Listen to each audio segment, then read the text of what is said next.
ایک دفعہ ایک گدھا ایک گہرے کنویں میں جا گرا اور زور زور سے ہینکنے لگا۔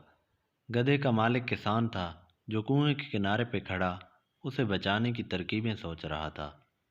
جب اسے کوئی طریقہ نہیں سوجھا تو ہار مان کر دل کو تسلی دینے لگا کہ گدھا تو اب بوڑھا ہو چکا ہے، وہ اب میرے کام کا بھی نہیں رہا، چلو اسے یوں ہی چھوڑ دیتے ہیں اور کنویں کو بھی آخر کسی دن بند کرنا ہی پڑے گا، اس لیے اسے بچا کر بھی کوئی خاص فائدہ نہیں۔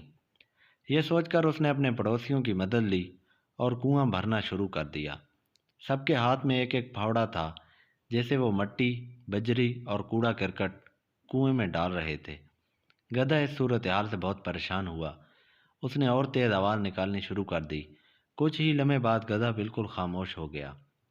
جب کسان نے کنویں میں جھانکا تو یہ دیکھ کر حیران رہ گیا کہ جب جب گدھے کے اوپر مٹی اور کچرا پھینکا جاتا ہے تب تب وہ اسے جھٹک کر اپنے جسم سے نیچے گرا دیتا ہے اور پھر گری ہوئی مٹی پر کھڑا ہو جاتا ہے۔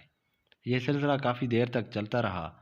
کسان اپنے پڑوسیوں کے ساتھ مل کر مٹی اور کچرا پھینکتا رہا اور گدھا اسے اپنے بدن سے ہٹا ہٹا کر اوپر آتا گیا اور دیکھتے ہی دیکھتے کنویں کے منڈیر تک پہنچ گیا اور باہر نکل کر کھڑا ہو گیا۔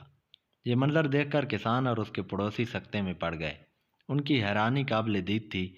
اس غیر متوقع نتیجے پر وہ گدھے سے بھی بڑھ کر مجسمہ حیرت بنے ہوئے تھے۔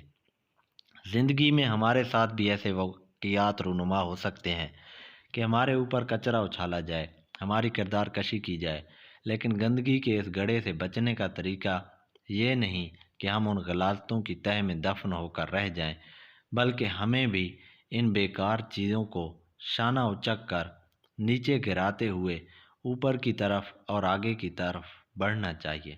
مزید ایسی ویڈیوز کے لیے چینل سبسکرائب کریں۔ شکریہ۔